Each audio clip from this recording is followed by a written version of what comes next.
진태석의 방 공기는 웃음처럼 가벼웠는데 말은 칼처럼 무거웠습니다. 차정원은 참았던 숨을 겨우 뱉었어요. 진짜 상처받았네.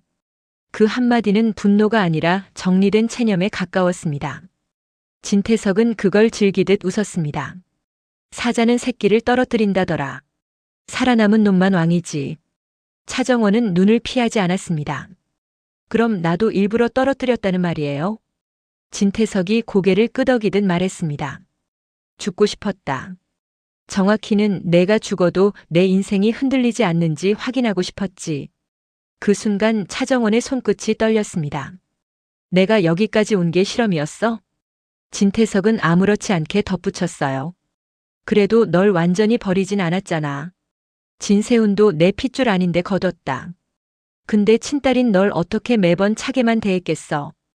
그 말은 위로가 아니라 더 잔인한 자랑이었습니다. 차정원은 낮게 웃었어요. 짐승보다 못하네. 진태석이 얼굴을 굳혔습니다. 하지만 곧 다시 미소를 걸었습니다. 내 앞길 막으면 가차없이 제거하는 건 나도 인정해. 그래서 말인데. 그는 아주 자연스럽게 마치 선물을 주듯 말했어요. 앞으로 널 후계자로 세울까 생각 중이야. 차정원은 속으로 알았습니다. 후계자라는 단어는 왕관이 아니라 목줄이라는 걸. 날 믿어요? 차정원이 묻자 진태석은 정직하게 답했습니다. 난 아무도 안 믿어. 나 자신도. 그러고는 갑자기 시선을 날카롭게 바꿔 차정원을 찔렀습니다. 근데 왜 내가 널 내세워 내 엄마를 쳤는지 알아? 차정원은 그 질문에서 한혜라의 얼굴이 스쳤습니다. 진태석이 낮게 말했어요. 혜라 딸이기 전에 내가 내 딸인지 확인하고 싶었거든. 정원의 눈이 흔들렸습니다. 진태석은 마치 마지막 쐐기를 박듯 덧붙였습니다. 난 아직도 세미만 내 딸 같아. 넌 받아들이기 힘들어. 차정원은 그 말이 거짓말이 아니라는 걸 알았어요. 진태석은 진심으로 검증을 하고 있었고 그 검증의 방식은 사랑이 아니라 파괴였으니까요. 정원의 선택 주하늘을 쳐야 할지도 몰라요. 차정원이 한혜라를 찾아갔을 때 표정은 이미 결심한 사람의 얼굴이었습니다. 한혜라는 차정원의 눈빛만 보고도 직감했어요. 무슨 일 있어? 차정원이 낮게 말했습니다. 주하늘 회장을 제 손으로 쳐야 하는 일이 생길 수도 있어요. 한혜라의 눈매가 아주 미세하게 좁아졌습니다. 진태석이 시켰지. 차정원은 고개를 끄덕였습니다. 절 후계자로 밀어주겠대요. 대신 하늘 씨를 칠 수 있냐고 물었어요. 한혜라는 웃지 않았습니다. 오히려 무섭게 차분했죠. 후계자로 유혹하면서 줄 듯 말 듯 약올리며 내 칼날을 더 날카롭게 만들겠지. 진세훈한테 했던 것처럼. 차정원의 목소리가 갈라졌습니다. 엄마를 향한 칼날로 이용당했을 때도 힘들었어요. 근데 이번엔 하늘 씨까지. 그 말을 들은 한혜라는 잠깐 멈췄습니다. 그리고 아주 조용히 정원의 손등 위에 손을 얹으며 말했습니다. 정원아, 내가 흔들릴수록 진태석이 원하는 그림이 완성돼. 진태석은 널 후계자가 아니라 살인 도구로 쓰려는 거야. 차정원은 고개를 떨궜어요. 알아요. 근데 어떻게 피하죠? 한혜라는 대답 대신 정원의 눈을 똑바로 바라보며 말합니다. 피하는 게 아니라 내가 먼저 판을 바꿔야지. 그 순간 차정원의 머릿속에 하나의 그림이 떠올랐습니다. 진태석이 원하는 방향으로 치는 척하면서 사실은 진태석을 치는 판을 짜는 것. 이 반전의 시작 성공 보고가 들려오는데 주영채가 이상하다. 한편 회사에서는 정반대 분위기가 터졌습니다. 매장 모니터링 결과 VIP 프리뷰 점수, 트렌드 경쟁력 전부 역대급이라는 보고가 쏟아졌어요. 지난 시즌 대비 15% 이상 상승입니다. 물량 더 잡아달라고 난리예요. 일반 고객 문의도 폭주입니다. 팀 분위기는 들끓었고 자연스럽게 회식 얘기가 나왔죠. 차정원은 잠깐 웃어줬습니다. 하지만 머릿속은 이미 다른 전쟁터였습니다. 그때 옆에서 누군가 툭 던졌어요. 요즘 이상하게 먹어도 속이.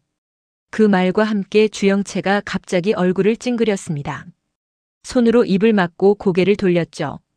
처음엔 다들 대수롭지 않게 넘기려 했습니다. 하지만 분위기가 이상했습니다. 주영채 너 괜찮아? 병원 가야 되는 거 아니야? 아니, 타이밍이 왜 이렇게?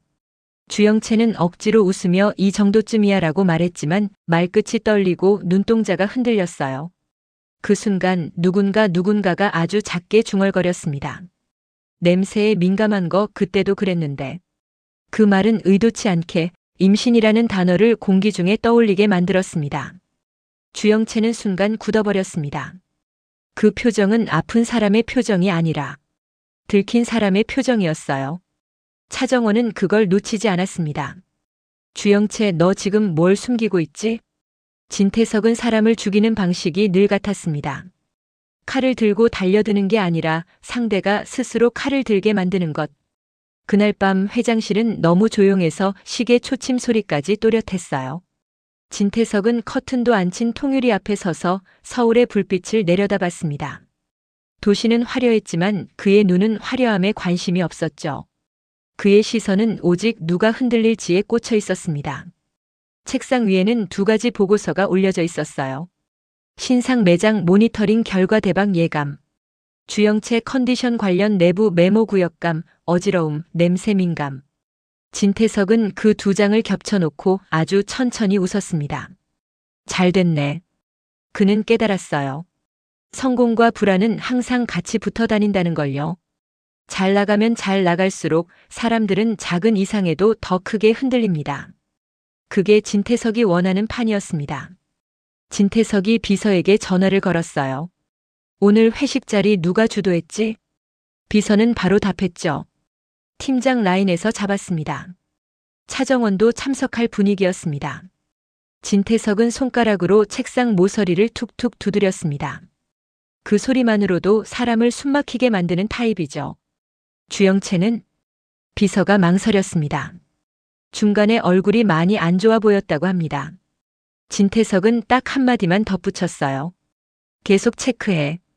그 말은 걱정이 아니었습니다.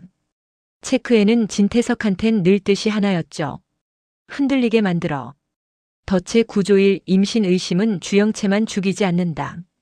진태석은 주영채를 바로 무너뜨릴 생각이 없었습니다. 주영채 하나를 무너뜨리는 건 쉬워요. 진태석이 원하는 건 그게 아니었습니다. 그가 원하는 건 주영채를 통해 차정원의 집중력을 흐리게 하고 주하늘을 움직이게 만들고 한혜라의 시선을 끌어내고 그 틈에 진세움까지 흔들리게 만드는 것. 이건 한 사람을 잡는 덫이 아니라 한 집안을 통째로 흔드는 덫이었습니다. 진태석은 이미 알고 있었습니다. 임신이라는 단어는 누군가에게는 축복이지만 이 집안에서는 늘 전쟁의 방아쇠였다는 걸요. 주영채가 임신 의심을 받는 순간 단순 소문으로 끝나지 않습니다. 진짜 임신이냐? 가짜 임신이냐? 누구 애냐? 이게 경영권이랑 연결되냐? 여기까지 번집니다. 진태석은 그 폭발을 기다리고 있었어요. 덫의 구조, 이 주하늘을 움직이게 만드는 방식. 진태석은 주하늘이 어떤 인간인지 잘 압니다. 주하늘은 감정으로 폭주하지 않아요. 하지만 책임이라는 단어 앞에서는 움직입니다. 그래서 진태석은 주하늘을 공격하지 않습니다. 대신 주하늘이 책임질 수밖에 없는 상황을 던져요. 주영채 상태가 심각하다. 이 한 줄이면 충분합니다. 주하늘은 결국 움직입니다. 확인하러 가고 보호하려 하고 정리를 하려 하죠. 그 순간 진태석은 주하늘을 피해자로 만들지 않아요. 주하늘을 가해자로 만드는 상황을 만들어버립니다. 예를 들면 이런 거죠. 주하늘이 주영채를 챙긴다, 뒤가 구리니까 챙긴다. 주하늘이 병원으로 보낸다, 입막음하려고 보낸다. 주하늘이 기자들 차단한다, 숨기는 게 있다. 진태석은 언제나 똑같이 말합니다. 봐라. 내가 움직인 순간부터 내가 죄인이야. 덫의 구조 3차정원을 칼잡이로 확정시키는 마지막 한방. 진태석은 차정원에게 후계자를 던졌죠. 그건 선물 같지만 사실은 목걸이입니다. 차정원이 그 말을 믿는 순간 차정원은 후계자로 행동해야 하는 사람이 됩니다. 즉, 차정원에게 이런 선택을 강요하는 거예요. 주하늘 편이면 후계자 포기. 후계자면 주하늘을 치기. 진태석이 웃으며 말할 겁니다. 정원아, 하나만 선택해. 사람이냐 자리냐. 그러면 차정원은 흔들립니다. 이 집안에서 자리를 선택한 사람이 어떤 괴물이 되었는지 이미 보아왔으니까요. 바로 그 흔들림을 진태석은 기다리고 있었습니다. 4엔딩 훅 주영채 화장실에서 무너지고 전화가 온다 확장본. 회식 자리는 웃고 떠들었는데 주영채는 웃을수록 더 속이 비어갔습니다. 이번 시즌 역대급이래요. VIP 반응 미쳤대요. 오늘은 누가 봐도 대박. 사람들 목소리가 점점 멀어지고 주영채 귀에는 웅 하는 소리만 남았어요. 그 순간 누군가가 고기 접시를 지나가며 말했죠. 와, 냄새 장난 아니다. 그 냄새라는 단어가 뇌를 찌른 것처럼 들어왔습니다. 주영채는 젓가락을 내려놓았어요. 손이 떨렸거든요. 주영채, 괜찮아? 누군가 묻자 주영채는 억지로 웃었습니다. 괜찮아요. 그냥 좀 피곤해서. 근데 피곤한 게 아니었어요. 주영채는 알고 있었습니다. 이건 피곤이 아니라 들킬 것 같은 공포다. 화장실 문 잠그는 순간 진짜 얼굴이 나왔다. 주영채는 결국 자리를 박차고 일어났습니다. 잠깐만요, 화장실 좀. 그 말이 끝나기도 전에 빠르게 걸었어요. 뒤에서 누가 쳐다보는 시선이 바늘처럼 꽂히는 느낌. 화장실 문을 닫고 잠그는 순간 주영채는 세면대에 손을 짚고 고개를 숙였습니다. 하하. 숨이 너무 가빠서 심장이 목까지 차오르는 느낌이었습니다. 거울 속 얼굴은 창백했고 입술은 마른 종이처럼 갈라져 있었죠. 주영채가 스스로에게 속삭였어요. 안 돼, 지금은 안 돼, 제발. 그 말은 누군가에게 빌고 있는 게 아니라 자기 몸에게 협박하는 말이었습니다. 결정타 혹시라는 말이 현실이 되는 순간 그때 밖에서 화장실 문이 열리고 사람들의 목소리가 아주 희미하게 들려왔습니다. 주영채 좀 이상하지 않아? 아까부터 얼굴이. 그리고 누군가가 최악의 단어를 꺼냅니다. 혹시 임신 아니야? 주영채는 그 말을 듣는 순간 피가 싹 빠지며 눈앞이 하얘졌습니다. 아니야, 아니야. 그런데 그 부정은 곧바로 다른 생각으로 이어졌죠. 만약 저 말이 퍼지면, 진태석 귀에 들어가면, 주하늘 귀에 들어가면, 한혜라가 알게 되면 주영채는 그대로 주저앉을 뻔했습니다. 왜냐하면 이 집안에서 임신은 축하가 아니라 협박, 거래, 덫이었으니까요. 첫 번째 전화 진태석. 휴대폰이 울렸습니다. 화면에 뜬 이름. 진태석. 주영채는 순간 손이 굳어버렸습니다. 진태석은 절대 우연히 이 타이밍에 전화하지 않습니다. 주영채는 받지 못했습니다. 받는 순간 진태석은 이렇게 말할 거예요. 들키는구나. 이제. 그 말 한마디에 주영채는 끝입니다. 주영채는 숨을 참은 채 전화를 꺼버리려 했습니다. 그런데 두 번째 전화 주하늘. 다시 울림. 이번엔 화면에 뜬 이름이 달랐습니다. 주하늘. 주영채 손이 미세하게 떨렸어요. 진태석 전화는 공포였지만 주하늘 전화는 더 무서웠습니다. 주하늘은 정리를 하려는 사람이니까요. 주하늘이 움직이면 이 집안은 누군가를 살리기 위해 누군가를 반드시 버립니다. 주영채는 휴대폰을 귀에 댈까 말까 정말 짧은 순간 망설였습니다. 그 2초가 인생을 갈라놓는 2초였어요. 교차 편집 차정원과 한혜라 진짜 전쟁 선언. 장면이 확 전환됩니다. 차정원이 한혜라 앞에 앉아 있어요. 눈빛이 이상할 정도로 차분했습니다. 너무 많이 참은 사람이 결국 도달하는 차분함의 끝. 차정원이 말합니다. 엄마, 나 진태석이 원하는 대로 움직일 거예요. 한혜라가 묻습니다. 대신 뭐? 차정원이 눈을 들어 아주 또렷하게 말해요. 진태석이 제 손으로 무너지게 만들 거예요. 그 말이 떨어지는 순간 다시 주영채 화장실로 화면이 돌아옵니다. 주영채의 손가락이 떨리며 주하늘 전화를 통화로 넘기려는 찰나 문 밖에서 누군가가 화장실 문을 두드립니다. 주영채, 진짜 괜찮아? 문 좀 열어봐. 주영채는 입을 막고 숨을 삼켰어요. 그리고 그 순간 주하늘의 목소리가 전화기 너머로 들립니다. 주영채, 지금 어디야? 끝입니다. 주영채는 그 질문에서 알았어요. 이미 판이 돌아가기 시작했다는 걸. 화장실 문 앞에서 문 좀 열어. 라는 목소리가 다시 한번 쿵 하고 울렸습니다. 주영채는 숨을 들이마시려고 했다가 목이 막힌 것처럼 캑하고 기침이 터질 뻔했어요. 휴대폰 너머로 주하늘의 목소리가 낮게 깔렸습니다. 주영채, 지금 어디야? 단순한 질문인데 주영채는 그 질문이 무서웠습니다. 주하늘은 위로를 하는 사람이 아니라 정리를 하는 사람이니까요. 그리고 이 집안에서 정리라는 건 늘 누군가의 목줄을 끊는 일이었습니다. 주영채는 가까스로 목소리를 모았습니다. 화장실이요. 문 열어. 지금 사람들. 열어. 그 한마디가 더 단호하게 꽂혔어요. 주영채는 입술을 깨물었습니다.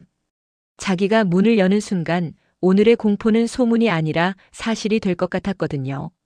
그런데 주하늘은 더 이상 시간을 주지 않았습니다. 내가 간다.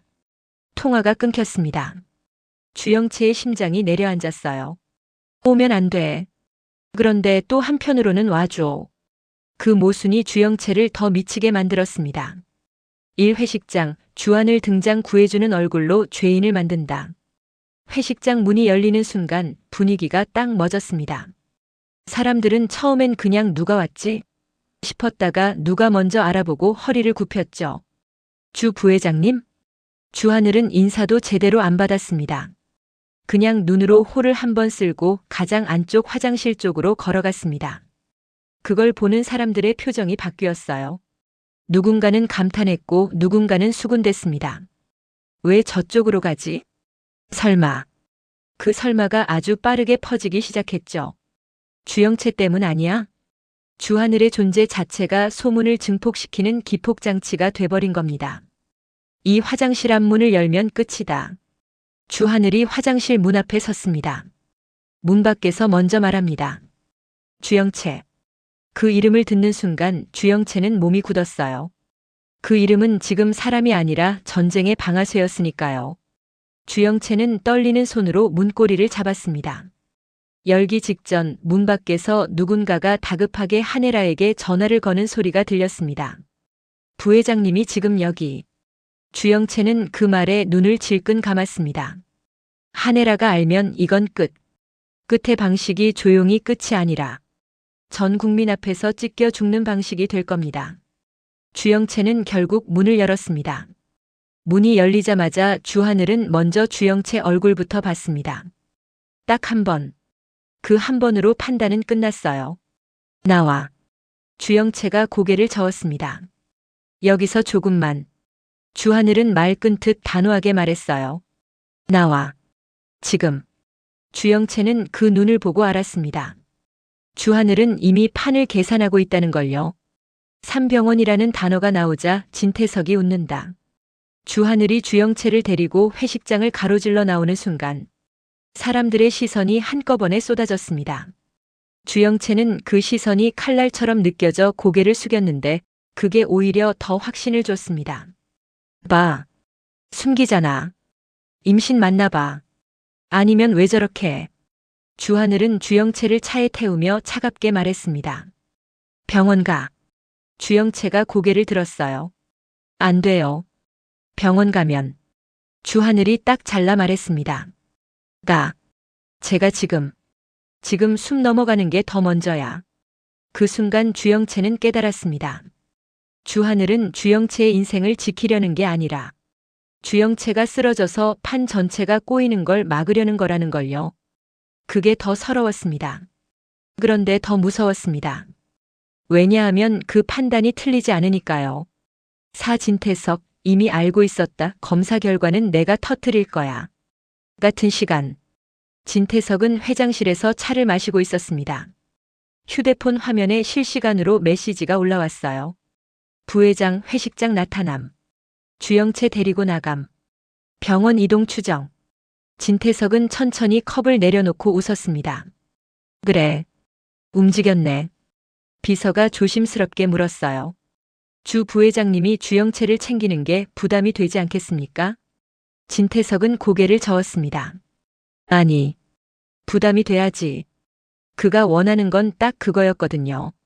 주하늘이 움직인 순간부터 주하늘은 정상적인 보호자가 아니라 뭔가 숨기는 사람이 됩니다. 진태석은 책상 서랍에서 봉투 하나를 꺼냈습니다. 그 안엔 한 장짜리 메모가 있었어요. 유전자 검사 1차 샘플 확보 가능. 결과가 나오면 내가 터뜨릴 것. 진태석은 아주 조용히 말했습니다. 검사 결과는 내가 터뜨려. 그 말이 의미하는 건 하나였습니다. 내가 필요한 순간에 가장 잔인하게 공개한다. 오병원 주영채의 진짜 붕괴 시작. 병원 복도는 밝았지만 주영채는 더 어두워졌습니다. 밝은 빛 아래서 거짓말은 더 잘 보이거든요. 주하늘은 접수 창구에 서류를 내밀며 짧게 말했습니다. 최대한 빨리. 주영채는 그 말이 사람을 걱정하는 말처럼 들리지 않았습니다. 사건을 처리하듯 들렸죠. 주영채는 벽에 기대 서서 손을 떨었습니다.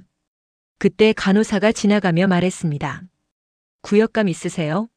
혹시 임신 가능성은? 주영채가 화들짝 고개를 들었습니다. 아니에요. 너무 크게 소리쳤어요. 복도 사람들이 다 쳐다봤습니다. 주영채는 그 시선 속에서 완전히 무너졌습니다.